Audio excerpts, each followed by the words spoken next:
Welcome to Careers Under Construction. I'm Justice Peterson.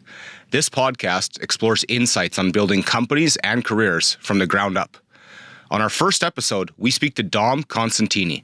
Dom has been working in the construction industry since he was 8 years old. We learn about how he was raised on the construction site, taking the leap of faith and starting his own company, and his affinity for socks. Please enjoy Dom Costantini.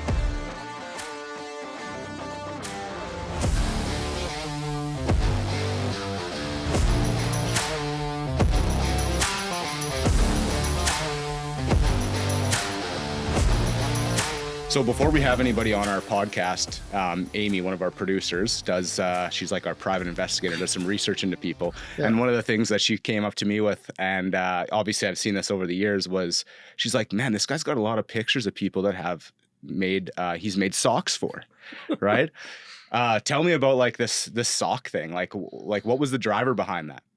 So, I'm sure you've seen this, like you go to events or you go to you're connected with people in the business and you're exchanging some sort of swag, whether it's a coffee cup, and I've got a few Yetis, thanks to some of my friends, and you get some things, and all of a sudden, as I was, trying to figure out what I was going to do next after my time at Bird, I started going through all the swag, and I realized I had maybe 30 pairs of socks that some I wore, but a lot of them I didn't. And to be honest, I was just bored. Obviously, I've got a pretty big following on LinkedIn, and I figured, okay, I'm going to have some fun with this. So it started, and it just kept snowballing. And then, I was getting socks mailed to me from all over the world at one point. I decided that was kind of these from different clients and stuff, you mean? Not even clients, like construction companies, suppliers, cool. Some of the industry peers that I would have worked and competed against, subcontractors, engineers. I got, socks from MNP and some charities, nonprofits. Some people, I got socks from McDonald's Happy Day. Friends go to Europe and come back with, I got a pair of Portuguese socks. Some of my Portuguese friends love that. The Italian guys I actually don't have any Italian socks. I have Portuguese and Iceland and socks from Costa Rica. Oh, okay. So it sounds like the Italian ones are next up then maybe. Yeah. And then I did go and I happened to walk through the bay one day, and the bay had a whole bunch of, different gimmicky socks. I've got the puppies and dog socks on today. Yeah. And so I just bought a few of those, and my wife bought some for me that like no more damn socks or something with a beaver on it.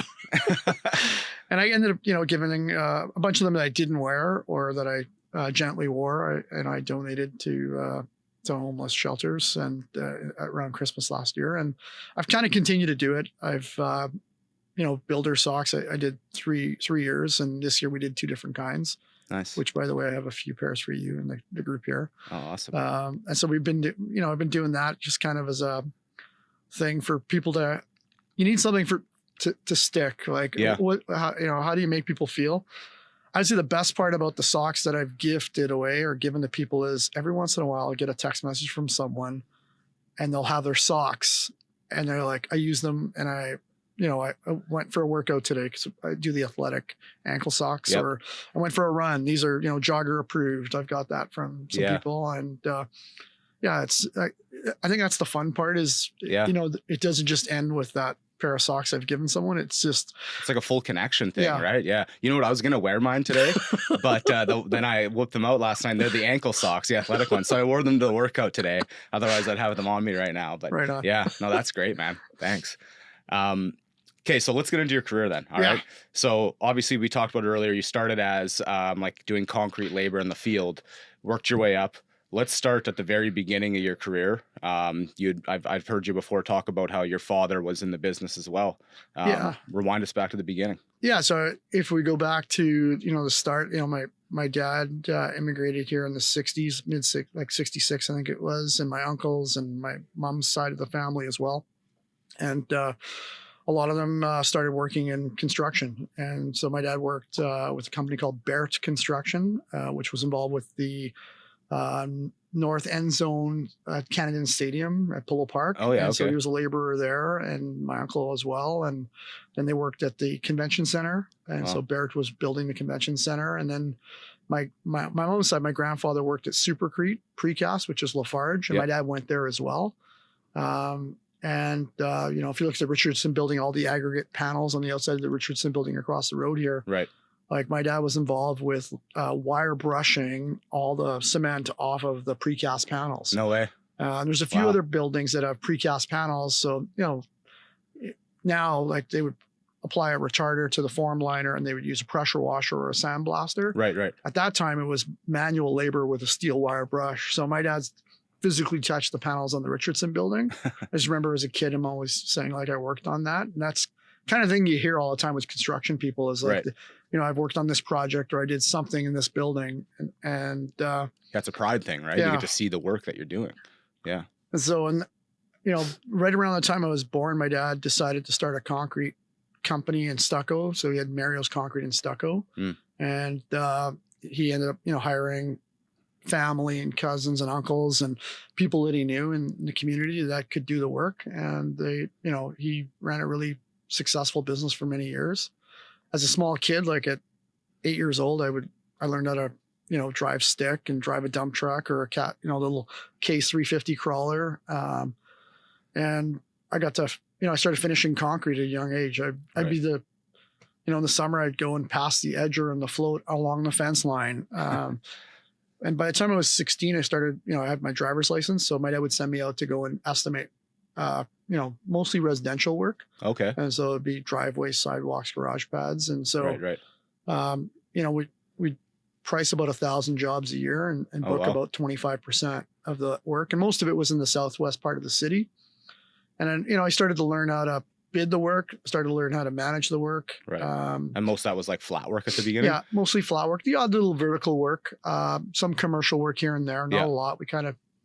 And how did you pick up on the estimating of that? Like, did you just learn how to eyeball it or were you doing like measurements and price per square foot type of thing? Yeah, I was doing the measurements and we'd sketch everything out, you know, on grid paper and, you know, we would leave customers quotes. But as I started to get more involved with it, I started using, you know, computers early on. I had like little mini printers and we'd, you know, just start sketching everything digitally. Cool. And it wasn't that overly complicated, but I've always been a bit of a tech guy. And rather than handwriting everything, if I could type it, print it, and leave something with someone, it would feel more professional. And I think that led to, you know, some of the success we had. And then of course you got to execute, right? Yeah.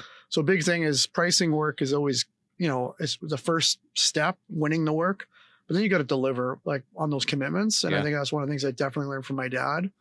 And, you know, we would overserve, under promise, over deliver. That was a big thing. And sometimes you'd surprise someone with something more than they expected. And I think that just, you know, that reputation would carry through and people would pay a premium for that quality service or knowing that if there was a problem, you'd stand behind the work. So my dad was big on the integrity piece and making sure that you stood behind what you promised people that you do.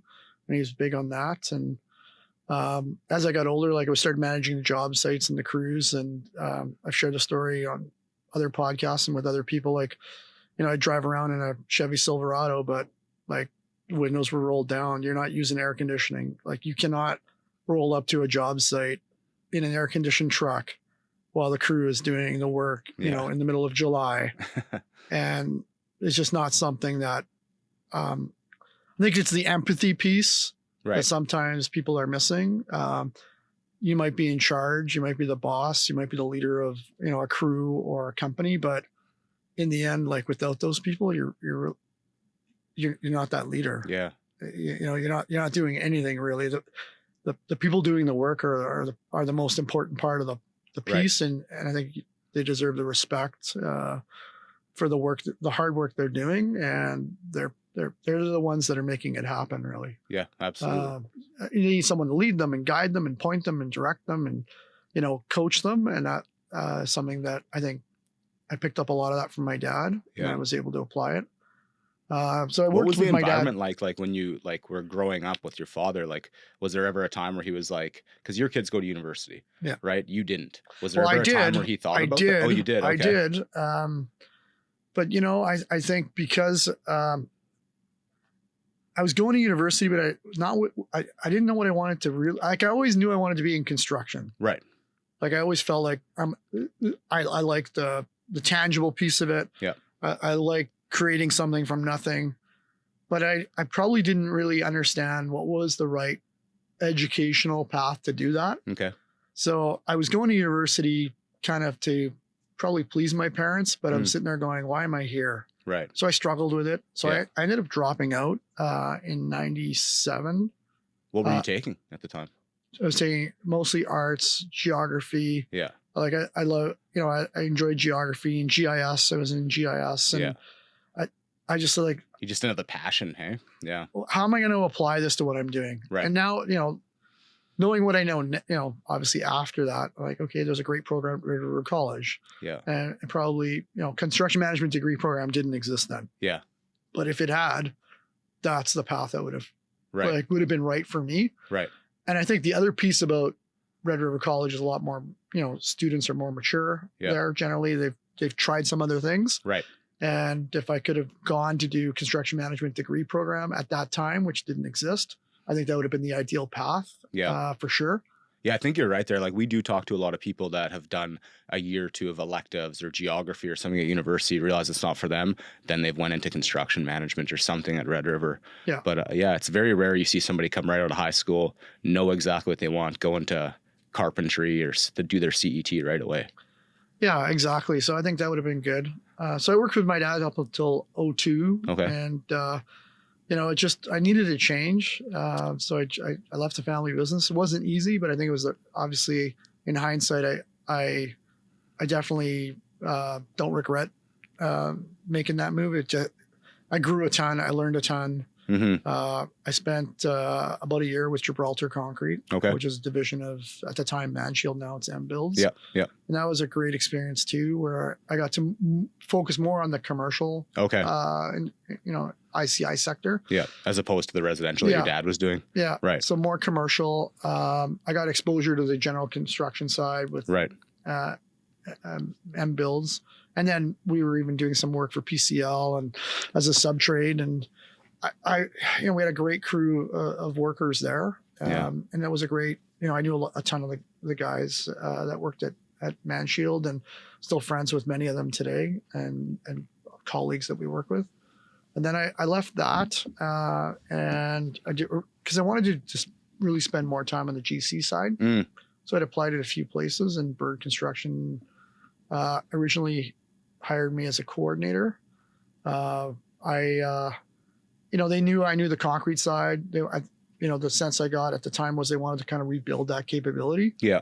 A lot of the superintendents that are grown through the ranks come through the carpentry trade. Yeah. And that, Bird was subbing out a lot of that work. They had gone away from self-perform, wanted to get back to that. Okay.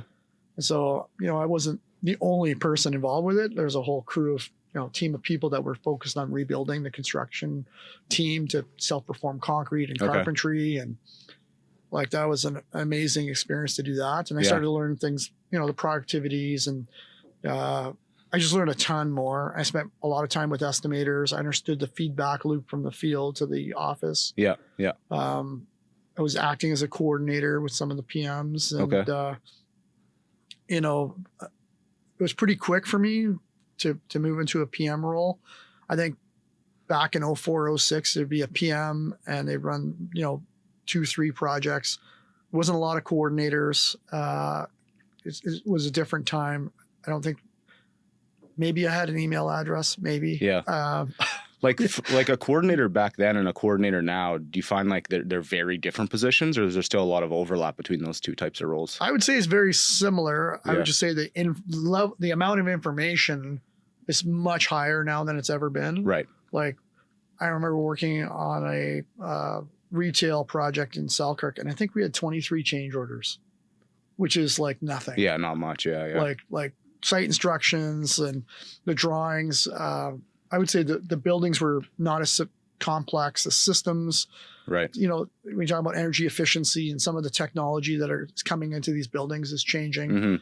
Mm-hmm. Clients want to include some key elements to their buildings now that they haven't thought of before. Right. You know, podcast didn't exist.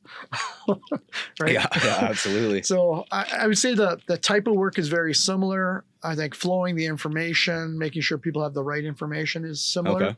But I think the amount of information and the knowledge is much broader than it was back then. Okay. I would say both eras, let's call it eras, like still, I would say very similar. Very similar role. Okay. Yeah. So you quickly moved from a coordinator to a PM. Yeah, I think just there was an opportunity. Yeah. There was a project in Squamish, so I was involved with managing the Walmart in Squamish. So if you've ever gone up to Whistler, I was the PM on that. So I was embedded with the team in Vancouver. I really wasn't a project manager. Okay. So my nickname was PM Light, and I had tons of support from so many awesome people out there. Like they just made I was there about 10 months, and I like great appreciation for, just what they taught me. Like they made the effort, and they weren't easy. Like they weren't easy on me. Like they pushed me hard, but like I think that I needed that. Like I wanted to be challenged that way. Right. And it made me a better project manager, made me a better, leader for sure. I'm grateful for that opportunity. Yeah. And there was, I loved my time in BC. And so when 2019, when they asked me to go, a lot of those people were still there. Right. And I was excited. Like I get to go work with some of these people again. They weren't still calling you PM Light though. But they were calling me whatever, but it doesn't matter. Like when you have a great respect for people, right. And that I would say that respect was mutual. It comes from a good place. Yeah. Like it came from a genuinely good place where they want you to succeed. So I came back from doing the Walmart. I was involved with water treatment plant projects, Shiloh fitness facility, and some other projects. And then in 2010, there was an opportunity to join the management team. Yep. So it was a second in command year as a construction manager, operations manager. And was fortunate to work with an amazing leader from fall of 2010 to the fall of 2016 when he went to Toronto. And he's currently the executive vice president of the buildings team in the East, and that's Paul Bergman. He's just, I learned a ton from him, and great leadership style as well. Yeah, and I would say we were very complementary in our approaches. We could help each other in ways, like there's things that he could do like that I couldn't do, and we would just make sure we leveraged our strengths. Okay, so when you were promoted from PM to construction manager, then you were in charge of obviously overseeing the project managers. Was it also the field stuff? No, did you have a general super at that time? Or we had two construction managers. So we had construction managers in the field. We used the same title at the time. Right. There was production manager, would have been more office. But I think the industry is trying to figure out how to label these roles. And so we used construction manager on both sides. So we had two in the field that looked after superintendent, craft labor, productivity out in the field. Right. And we, a couple of those guys I work really closely with, we were connected at the hip, and we'd, make sure that the office understood what was important about safety, or how to support the sites for schedules, and getting that information flow, or, making sure the money is there to do the task, and, WIP and profit loss or cost of completes. We had a pretty strong management team to shore up and support the people doing the work. Yeah. How did your mindset shift from, being a PM, managing projects, to now all of a sudden you're an operations manager and you're overseeing all of these different project managers? Maybe some of them have been there longer than you. Yeah. Maybe some haven't. Oh yeah. But all of a sudden you're managing more people than you are projects. What type of shift did you have to make in your mind to do something like that? That sounds like a pretty big change. I think one of the things, as a PM, you're ultimately responsible for, the budget and the communication with, the client and the key stakeholders, and you're really activating and empowering the work to happen. Right. And I would say trying not to be the PM, to remember, I have to coach this person to do that work. Okay. I think you need to understand that everybody's going to have a different way of doing it. Right. And not one way is right or wrong. Right. You know, one might be better or might be aligned with maybe the operations manual or the playbook. Like right. You know, these are the I would call the absolutes that we have to follow. And then you have flexibility where you can use some common sense and creativity or entrepreneurship in other areas. But I would say that was a big thing. Like I always ran my projects a certain way, and I knew that other PMs would run it their way. Right. And that's okay. Like I think if the end result is the goal, client's happy, right. You know, trade partners are getting paid. Yeah. Money's, you know, flowing. Hopefully the project's, you know, meeting budget, right. Quality, safety.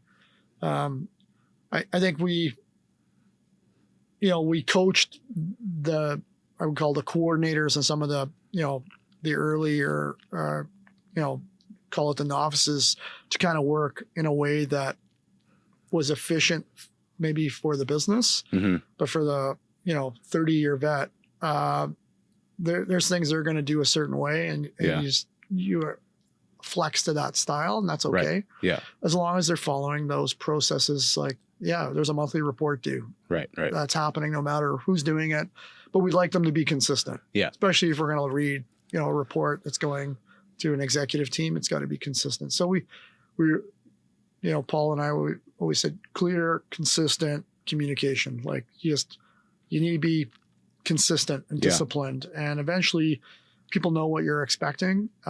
If you're inconsistent with that communication, that's where you're going to create some problems. And you don't want to make special rules for people either, because people start seeing that. Yeah. It sets a bad precedent, doesn't it? Yeah. It's hard when you're trying, if you go to Tim Hortons, the coffee's going to taste the same, or McDonald's, the Big Mac's going to be the same. Right. And that's what we have to present to our clients. Yeah. And our trade partners too. They want that consistency. Yeah, absolutely. Yeah. So when you stepped into that role, then were you finding there wasn't a lot of systems put in place at Bird at that point? Like, were there still people running off, like doing all their projects off Excel spreadsheets, and you had to teach them other things, or a lot of implementation? No, Bird had great systems. Like they had an operations manual that was phenomenal. Like it went from, you know, obviously Word and PDF, and then software based systems. The P&L process, like all the, I would say the project management processes were really strong. I think it's, you know, just being consistent on when, the timing, you know, I think it's focusing on the 20%, or the 80%, not the 20, you know, the whole thing.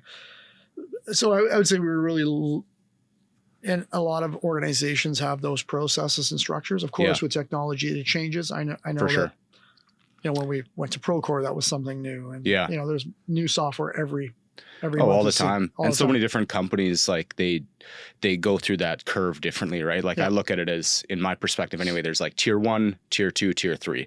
Tier 3 being the small ma and pa, Mario's Concrete, maybe, for example, where they do, you know, 1 to 5 million a year, maybe 1 to 10. Tier 2, kind of bigger, like the larger local guys that do 10 to 80 mil. And then the tier 1 contractors, like the Birds, the PCLs, the Grahams. Obviously, they have much more rigid processes put in place. And I think there's a lot of clients out there that just go with them because that's a big ease of mind thing, right? I mean, you know, obviously they're competitive with pricing, but to know you're getting a project done where the systems are put in place, you're going to get the same thing from your project manager. It's going to be consistent. Like, that's a big deal to a lot of people that are investing a lot of money into big commercial industrial buildings, right? Oh yeah, absolutely. Like, where was Bird at, like, when you joined them? Because they went from, like, when you joined them, weren't they doing like 100 or 200 million a year to like billions now, right? Yeah, it's a couple hundred million, maybe 300 million across the company at that time. And then with the growth, they're, I think last I saw, close to 3.5 billion. Like, to scale that big, you have to put, like, we had carbon paper systems. Forms, maybe carbonless paper forms. Some people probably don't know what that is. You have like duplicate or triplicate carbon copies, and you write through and you tear them apart. So we had like transmittals like that, where you'd handwrite for drawings or shop drawings. And then it moved to, you know, PDF forms that we filled out. You know, I when I look back at the processes very similar. It's just the tool is a little bit different. Okay. I think a big push for us was like, if we're doing something, people need to know why they're doing it. Yeah. Just because, or that's how we've always done it. Right. I think that's like, there's got to be a value proposition there, right? Like, yeah. Like if you start doing things and you go, I don't know if anybody's actually looking at what I'm writing. Right. Like, does this mean anything to anybody? Okay. And we started looking at, okay, how do we lean some things? And, I just think about some of the things that we asked our teams to do. Like, here's why we want you to do it this way. Like, it's easier, it's faster. Yeah. Like, we don't need more than this. Like, this is sufficient, right? Focus on quality over quantity. Right. And lots of transparency. I think that's one of the things I think Bird was great at. And I think a lot of companies are great at transparency, because if your team knows what's happening, where are we going, how can we get there, people will contribute to that, to getting to that goal. Right. Right. But, I have had experiences where, at the end of it, someone's like, well, we should have done this or should have done that. Or why didn't you do that? Right. Right. I'm like, I didn't know that was an option. Like, if it was an option, nobody said it was an option. Right. Yeah. Like, I'm a big believer that culture starts at the top and trickles its way down through a company. And obviously, when you moved into that operations manager role, you were in charge of managing a big group of people. And I think it was probably during that time too, that, like, you had mentioned to me before, that Bird went through like a big kind of like cultural change, really transforming the business. It was like you and Paul and a few other names you had mentioned. Like, what does that mean to you? Like, developing a culture, like, that must have been a challenging thing for like a big company like that. It takes a few years to change the culture. Right. Someone said to me, you get the culture you deserve. And that stuck with me for like a long time. Like, so if you want, like structure and process and discipline, then you kind of have to intentionally do that. Right. And I'm not the most structured, disciplined, process-oriented person. And when I got to Bird, we had that, operations manual, and I'm like, okay. And people would go, did you read like chapter 3? Well, no. Go read chapter 3, then come back and ask your question. Right. And the more I realize, okay, if I go from one to, the front to the back, it'll help me figure out how to manage a project the Bird way.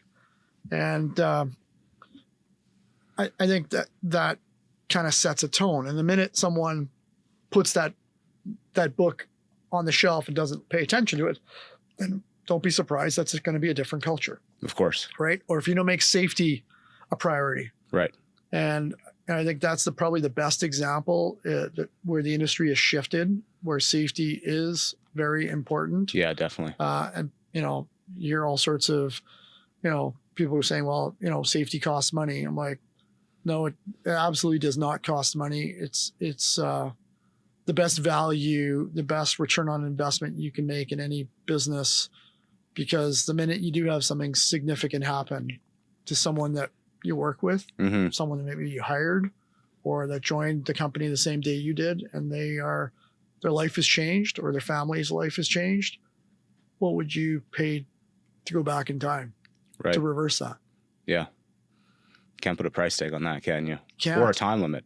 And as you know, like, there's not enough people in this industry. Yeah, definitely. So, people obviously, if they retire after a successful career, that's amazing.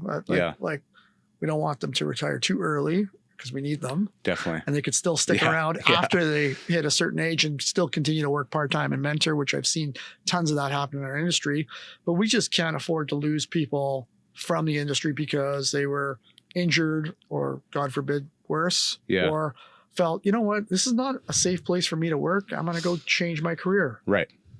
And I would say that's a big cultural thing we've seen in the industry. Yeah. And we need to keep working on that for sure. Yeah. You said something interesting there about, like, obviously safety is one of the reasons people want to go to work, right? They want to be able to go to work and come home safely. But there's also not enough people in construction. Like, why do you think that is? Like, I know that construction has a negative stigma around it, and has for a long time. I think that's slowly starting to dissipate the more the people work towards it. But, like, for example, me growing up in high school, no exposure to construction whatsoever. Didn't even have I guess we did have a little bit of a woodworking class, but it was in like grade 10, and, you know, building, you know, watching your teacher build a birdhouse is a lot different than, you know, seeing somebody build a foundation for a house or something, right? Like the way that your dad would have showed you. So no exposure coming out of high school. My parents wanted me to go to university. They wanted me to get a white collar job. And I feel like that's a very common theme for most people. Would you agree? Oh yeah, I agree. You know, obviously with my kids both going down that, you know, the white collar path, I think they're, you know, people, if they're choosing the path that they really want to go on, right. I think some people are kind of pushed that way either through their peer group, their friends, or, you know, with maybe through social media or what they might see on TV. I think construction has always been like, wow, do you really want to get dirty? Yeah. Well, there's a lot of money to be made in construction, whether you're in the field or progress your career out of the field like I did, and so many others that come out of the field and start up their own, you know, trade construction division, whether it's mechanical or electrical or carpentry. Like you don't necessarily have to get dirty. Yeah. I think you got way better toys to play with in construction than you do in accounting. Yeah, that's absolutely true. You know, so but you need both sides. I'm hopeful that more and more people are going to go through, you know, high school, go to university and go, okay, so what am I going to do now with this career? And right. I think as an industry, the door should be open. Like, I don't care what kind of work you've done. Do you work well in teams? Right. Do you like assembling things? Do you like building things? Do you know, right. like if you've ever played with Lego or jigsaw puzzles, you probably should take a look at this. Yeah. And it doesn't have to be in the field, assembling, you know, components in a mechanical room or doing roofing, but you can have a really good career and make really good money and pay for a great lifestyle. Yeah. And you can transition out of the field. So I just think people just aren't paying attention to it. Yeah. I think people also want the consistency of where they're going to work. Yeah. That's a big piece. Like, you know, the job site is always moving. And so that routine piece is what's, I would say, a lot of us like. Right. So if I get up at 7 a.m. and I can have a coffee and I can go to this location every day and produce this work every day for 25 years, I'm content with that. Right. But if all of a sudden now I have to get up at 6 a.m. and drive an extra 30 minutes, try to figure out where am I going to park? My routine has changed. Yeah. Next year, I'm not going to be on the same project as this year. Yeah. Right. That makes sense. And it's, I would say the lack of maybe knowing what's coming next that it creates that uncertainty, which I think goes back to that transparency piece. Yeah. Or if you're telling your team, okay, this is our pipeline of opportunities, this is what we're pursuing, here's our clients that we want to, you know, we need your resume to be ready for this next project. We need you to go and take some training. Yeah. And I don't know if that happens enough or well enough in our industry. I think people, some of the, I would say smaller companies, they don't have the answers for that either. Right. Like that is hard to do. Like to say to your crew, don't worry, like I got 10 more projects that we can pursue next year. Right. Some of these companies are just managing what they have and they don't have the systems and the processes and maybe the resources. Yeah. And they're just trying to keep their guys busy and employed. I would say a lot of them are family owned businesses. Yeah. And unfortunately, I would say some of the challenges with family businesses, you're always hiring family. Yeah. Because they're family, not because they're competent or skilled or have the expertise. Or necessarily the most qualified for the job. Or they're not necessarily the most qualified for the job. Right. Yeah. And I think owners and family businesses need to be thinking about, you know, if we need to hire an operations person, it might be someone that currently doesn't work here or someone that you haven't met. For sure. And I've heard, well, they're strangers. Everybody's a stranger until you get to know them. Yeah. Like get to know someone, spend some time with them. You can ask all the questions you want, you know, as long as they're HR appropriate, and build a relationship with someone.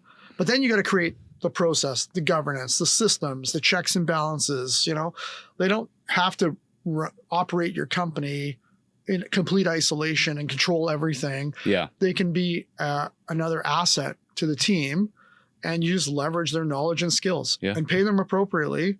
And before you know it, your business is maybe, instead of $1 million, is doing $5 million a year. Yep. Well, that still provides for your family and then some. The pie is bigger. And that's the concept that I think is missing in our industry. So yeah, you just gave us a short masterclass there on how to kind of build a small business and how to get to where you should be and want to be. But, going back to the negative stigma thing in construction, it's interesting because, again, like I said, I was never exposed to it growing up. But now we obviously the business that we're in, we deal with construction professionals all the time. We interview superintendents, project managers. And I'll be honest, sometimes when I'm talking to these guys, I'm like, man, I wish I would have, in a second life, I'd love to be a carpenter into a construction superintendent or something, right? Like, they get paid really well. They get to see very tangible efforts when they're finished their project, like you have over the course of your career, most of which get a company truck or a vehicle allowance. Most other jobs would never get something like that. They have, RSP, pension plans, company benefits, the job stability, although they may be moving around a bit, but their job stability is very secure for the most part. But also a little underrated thing is like home renovations. Like you can, me, myself, I'm not a handy guy. I can't do that type of stuff. I've talked to so many superintendents like, I knocked out my bathroom renovation over the weekend type of thing. And I'm just like, wow, that would have costed me $20,000 to hire out or something like that. Oh yeah. So and you take that for granted for sure, because like someone said to me, it was like, have you ever hired like someone to do something? Like, I've done a ton of work at my house and all the houses we've owned or built. And like, I've subbed out some, drywall taping and some things, but I haven't done all the work myself. But I think, I did do this work and that work here. And I didn't, like, you don't even think about hiring someone to do it. Right. And then you can start helping your friends. Right. And whether you charge them for it or not, that, it might be pizza and beer on the Saturday, but you just, it's another perk that, how do you quantify the value of that? I can tell you, if you hire someone to do all that work, you probably aren't getting what you're getting. Oh, absolutely. And I get tons of calls all the time going, help me find someone to do something at my house. Right. And it's getting harder. Yeah. That is getting harder and harder to do. Because the people are busier, you mean? People are busy. Yeah. I think there's just such a shortage in the construction sector that, and people now are trying to live a little bit more balanced lives. Like, I see that more and more. Kids are involved with all sorts of different activities, and people want to enjoy the summer. I think that's just the nature of I would say, society today. Yeah, for sure. So, and I think because construction workers are getting paid fairly well, I think if I go back 20, 25 years ago, I think a lot of them did more side work. Right. Picked up the odd job outside of the regular day-to-day work they were doing. Yeah. You're right. Like, in terms of there's no shortage of work, so they're going to be in demand. Yeah. I think they know that. Yeah. And as like the years have gone on, I know this through recruitment, but like the salaries have gone way up. Yeah. What people are willing to pay good, not just skilled labor, but, foremen, carpenters, superintendents, like those have, I would say, like skyrocketed in the last probably like 5-6 years. And to be honest, for what I see, I don't see that getting any tamer, because there's still not that many people in the industry. So these people are becoming more and more valuable. Right. Yeah. Anyway, so 2016, let's go back to when you were at Burt. 2016, you're a construction manager. Then you moved up into the VP role for Manitoba, and then also the VP for BC afterwards. Tell me a little bit about that time. Yeah, so in 16, I took over for Paul to run the district here, and it was like a privilege to be able to take on that leadership role. Yeah, and we're just building on that culture that we were trying to build on from the fall of 2010. And what was it like when he offered you that position? Were you caught off guard, or? So it didn't go exactly like that. As you can appreciate, Bird, big company. Yeah. There's lots of really qualified people across the country. Yeah. And if nothing ever changed, like if Paul was, still the VP and I was the operations manager, I could do that for my entire career. Okay. Like when you're having fun and Yeah. you enjoy working with people, and we had a great team, top to bottom. Like if not, like once you find something that's really good, you just Right. don't want it to change. Yeah. And so, you know, I think there was a bit of an internal search for the role, and not that I was excluded from it, but you know, they did ask me, you know, at one point if I would consider it, and obviously, you know, I was excited to have that privilege, and we added some key people in the operations team, and I was a little obviously scared. You just know that when you change leadership, something's going to happen. Right. The styles are different. People did leave when Paul left. Like we lost a few people, and that's going to happen. When I left to go to Vancouver, a few people left when Paul took over. Yeah. Anytime there's a management change, it ruffles some feathers, right? Yeah, it's inevitable. There's going to be some of that. Right. But I would say for the most part, the team was like 99% stable. Awesome. We had great employee engagement scores when Paul was the VP and when I was, and when Travis, like that. I think that's a testament to the culture we built. When you change, you know, from 2010 to 2019, you have 3 VPs, and the engagement score is, you know, in the high 70s, low 80s, which is well beyond industry norms. And I think that's a testament of the culture and the people that are there. It's not exclusively tied to leadership. Okay. But it was, you know, I would say that you're never ready. This is what I tell all the coordinators and PMs, like, you're never ready for that next job. Yeah. Yeah. Or that next role.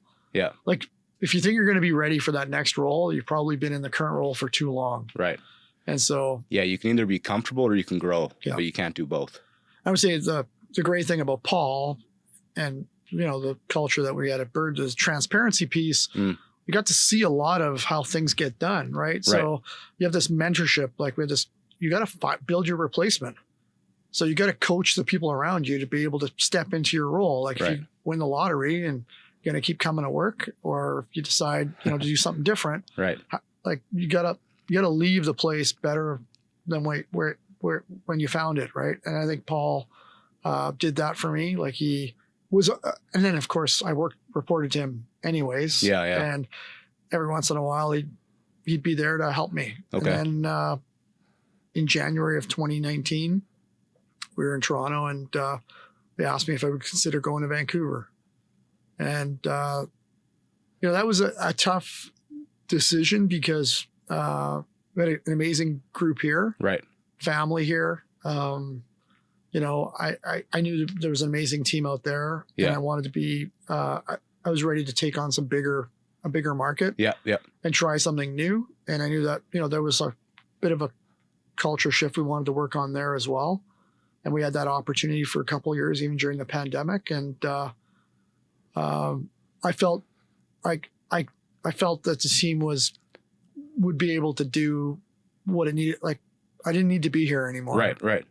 You know, as hard as it is to kind of say that, like that must also be like feel good though. Yeah, like you obviously did your job in coaching them and uplifting people. Yeah. Right. And I think they've done an amazing job after I left. Wow. So I think that, you know, I think that's probably one of the proudest things. Like, yeah, I can take this task on to go to a new market. Yeah. And I'm not worried about what's going to happen here. Like, they've got it. Well, one of my next questions will be, what are you most proud of? And I think you just got right to it there. Yeah, but, that'd be one of them for sure. You know, I think to have that succession of 3 leaders in a business unit and be able to maintain a pretty strong business is something that, you know, I'm proud of. I would say, you know, some of the careers that, you know, you hire someone as a coordinator out of Red River College or U of M, or someone who's come from another organization, and you can see them progress their careers into leadership roles. Like that's pretty cool. Yeah, no doubt. Like those are probably 2 of the highlights for sure. Great. You know, there's moments that I wish were better for sure. Like nobody's perfect. That's natural. Yeah. In any job. So you were a VP at Bird for a long time. And then you decided start your own company. To be honest, this is like the most exciting part of the conversation for me, because obviously, you know, I have my own company. Yeah. I love the entrepreneurship behind it. And I can tell, like, you know, after meeting you, like, I think the first time we met was 2015, 2016. I obviously knew you were a leader right away. The first time I met you in your room, you're on a treadmill desk. Yeah. I walked into your office and you were walking on your desk, and I was like, man, this guy's intimidating.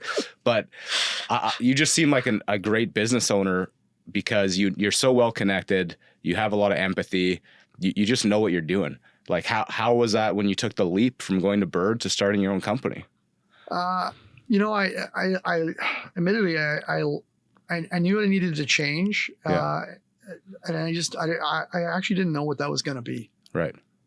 So I left, and I said to my wife, Sabrina, I'm like, you know, I'm just going to step away and kind of reset. I needed to reset and see what opportunities present themselves. And, yeah.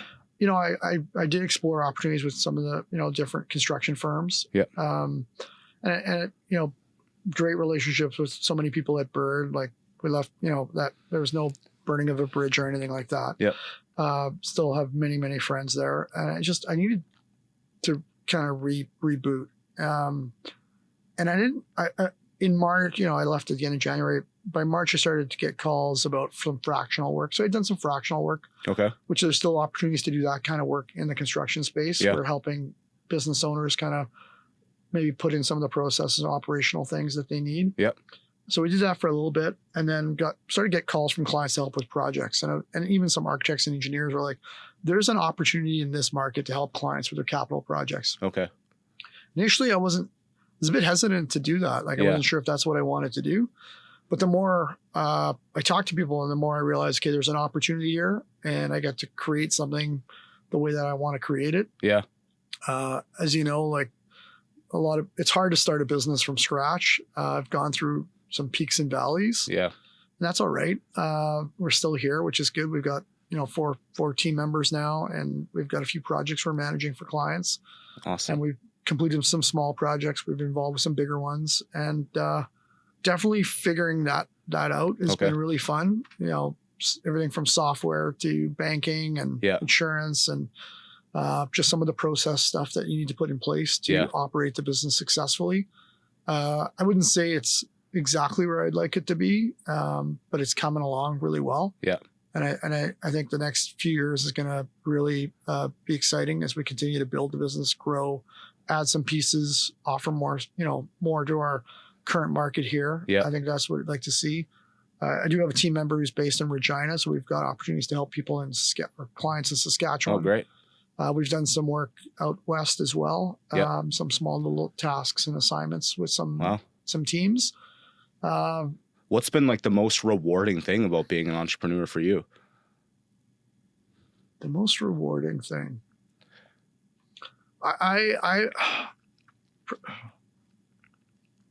would say, like, the reason I ask is, like, when you're a Bird, you spend so much time building a big team and uplifting people to take over your shoes, right? When you have your own company, you know, maybe you're looking at things a bit differently, right? Yeah, I would say that's a tough question to answer. Yeah, it is. You know, like I got asked all the time, like, when you're at Bird, you got to follow the company processes. When you're at another, you know, you work for someone else, you got to do it the way they want. And I'm like, yeah, to some degree that's true, but I got to be very entrepreneurial at Bird. Yeah. You know, instead of entrepreneurial. Yeah. So I think being entrepreneurial is a piece. Being able to pivot or adjust, to be nimble. I think that's the piece I really, I think, like, if I want to do something, you know, get together with my team, like, we're going to do this. What do you think? Yeah. And then, we might not make any money doing it. But at least I have the ability to decide that, and make that investment, right? Whether that's money or resources or tools. Yep. So I think that piece is cool. Yeah, I can relate to that. Like, I'm very much at peace with what you just said. Like, when I worked for a larger firm, you know, I could have you could have the potential to invest money in certain areas, but you'd have a lot more resources, right? Yeah. So it's a lot different when you're playing with house money than it is your own money, so to speak. And, you know, when you do something with your own money and you feel like it's going well and it starts to pay off. And I don't just mean like money, like ROI. I mean, just like you're having fun with it. Yeah. You're truly enjoying what you do. That's like one of the things for me that's the most rewarding. Yeah. Because like, as you know, when you grow a business and you're in the early days anyway, it's really difficult to pay yourself and the business. Like you can't do both. Yeah. You kind of have to go one way or the other. And it's like, well, you know, we had a good month. I could put some money into my kids' college tuition, or I could take a risk in the business doing this and see how that goes. Yeah. Right.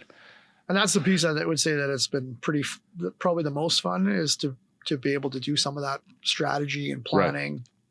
Right. You know, we talked about peaks and valleys. Like we've been trying to get software to help manage our projects, like from our side, right. not client side, and that's been a roller coaster. Like I think we finally found some good software to help manage our time and how we organize our tasks and and all the work that we're doing.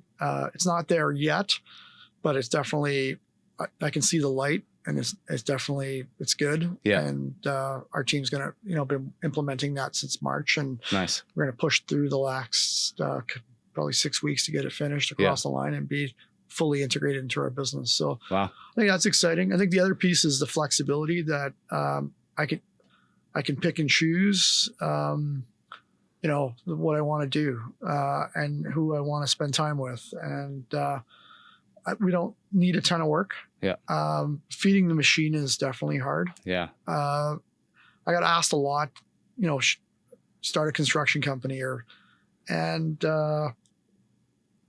I think that doing something different has been the highlight. Yeah. Yeah. Yeah.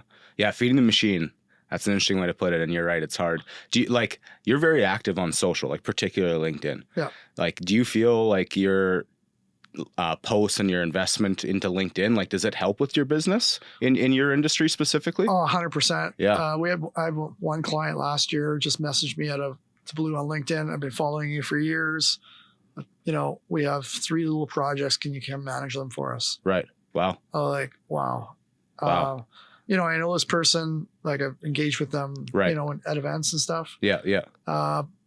You know, and in the last month, they've made like a concerted effort to post every day because they're trying to boost their LinkedIn presence. Right. They want to use it to kind of recruit people to their team. Yep. Yep. It's a property management group. And so like for 100%, like, I believe like if we're sharing good stories, positive stories, that people pay attention to it. Yeah. Like I've been on planes and people go, I follow you on LinkedIn. Like, wow. Okay, like, or in like the airport in Toronto. Yeah. It's an amazing tool, isn't it? Yeah. I was just walking over here and Simba Cleaning rolled down his window and he's like, hey. Oh, no way. You're that guy on LinkedIn. Yeah. That's funny. Yeah. So, you know, I think I've used it. And I was early to it. Like I'm at about 11,000 followers now, but I don't know. I don't do like other social that well. Like I don't really have the time for it. Yeah. I like LinkedIn. I've always liked it. I like the people there. There's none of the garbage that you see on other social. I find like there's the odd post of like, why are you posting this here? Right. It's supposed to be about, you know, career development. It's supposed to be about business opportunities, about connecting. Exactly. It's not about anything else. It's about making, you know, business people, entrepreneurs, business owners, career development. Those are the things that we should be doing on LinkedIn. Yeah. And I think if you can use it to get some business out of it, definitely. There's tools that you can bolt on to LinkedIn. I don't know if you ever heard of Crystal Knows. No, I haven't. So Crystal Knows is a tool you can buy. It's an AI tool.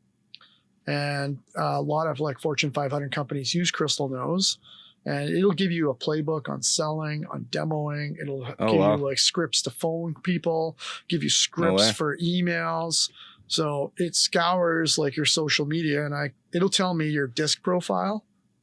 Mine. Oh yeah. Oh wow. So if I use it, which I don't use it currently, by the way, but I have used it in the past. And if you want to go and sell to an organization, you say, I'm going to meet with these 5 people. crystal knows will go in and create a playbook and tell you what are their disc profiles. That's dominance, influence, steadiness, and compliance. No way. And you can see if someone's like high on compliance or high on influence, and it'll coach you on how to close that deal. And a lot of Fortune 500 companies use that tool. Yeah. Yeah. So you kind of get to know the people before you even met them, really, right? You know who you're going to see. Interesting.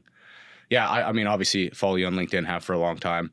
I find like when I see you post, I'm probably liking your post before I've even read through the whole thing, man. So yeah, I kind of, when I asked you that question about does LinkedIn help your business, I kind of knew the answer to it already, but I was just curious to know your take on that because, I saw a stat the other day that like 98% of people on LinkedIn don't use it or don't post, right? They just scroll. Yeah. And, so, you know, you're in that small 2% and obviously it's paying off for you. So that's good.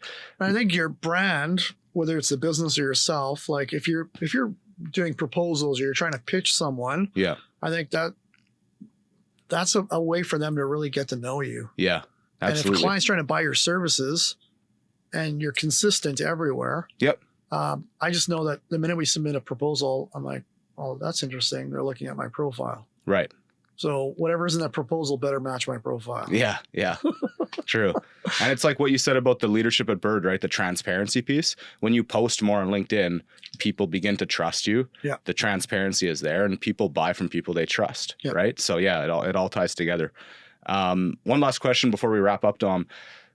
We talked about the industry a lot. Like what do you think we can do to get more people in the industry, particularly the people that we would consider youth that are maybe in grades 9, 10, 11, 12, or even early university years that, you know, went into kinesiology for 2 years and they realized, what am I going to do with this? Right. How can we get these types of people into construction? That's a question that's been, you know, brought up for several years now, even at WCA and some of the different, you know, industry associations and at different companies. I think we need to be telling the story better. Mm-hmm. That's one. I've seen this now where we aren't communicating to those individuals the way we need to communicate with them. Right. We need to change our approach. Like if you're going to keep doing it the same way and expecting a different result, and I'm not saying I have the answer, but I think we need to be talking to those people. Okay, how do we get connected with you better? Right. And we need them in the room. And I don't think we see that enough. We're like, oh, you don't have enough experience yet to be telling us how to do something. That's got to change. Yeah. Like, and I've heard it. Oh, you know, this person doesn't have enough experience yet. I'm like, they need to be in this room because we're talking about software, right? Which we don't use, right. Or we don't understand what's important to that generation. Yeah. So I think we need to get more input and to empower those people that are currently in those demographic groups, whether it's age or, you know, it's culture or whatever, gender. Come in. And you lead this conversation more than someone who's been doing it for 40 years. Absolutely. I think that's like step aside and let some other people say some things. Yeah. Well, different things are important to different generations, right? Like you just said. And I feel like through YCLM and through other avenues, like a very common thing to do is like go and do a classroom talk. Yeah. Well, that's great. Like classroom talks are good. Don't get me wrong. But like a lot of the kids aren't listening. You're only hitting one classroom. Like there needs to be something that speaks to them more, that's maybe a little bit more scalable, like a video. I mean, obviously we hope that some of these younger people listen to the podcast and get interested in construction, but, you know, putting together like a video of making how, you know, construction, the benefits of construction, a career in it, how cool it looks. But yeah, they need to see themselves in it, right? Like, I think if there's a chance to have someone who's, you know, closer to, you know, just out of high school and into the trades, they're the ones that should be speaking to those. Absolutely. Those kids that are coming up through the ranks. And they need to see a vision for the future. Yeah. Because if they think, oh, I'll graduate high school and I'll be a carpenter, my whole life. Like, I'll be honest, most people probably don't want to do that. Yeah. But I can be a carpenter, then I can be a foreman, then I can be a super, then I can be a construction manager, I can be a dom, right? I can climb the ladder. Like, that's really appealing to people. And yeah, you're right. We need to do a better way of storytelling that to them, where they picture themselves in that.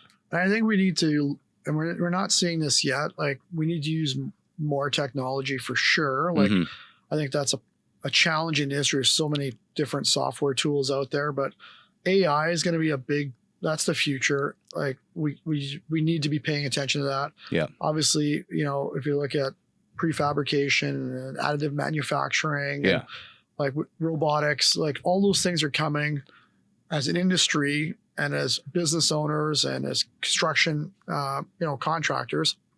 We got to start innovating in those ways and showcasing those things, like exoskeletons for repetitive work. Those tools are out there, but nobody's using them. Yeah. Oh, it's $1,200 to go buy that exoskeleton for that task.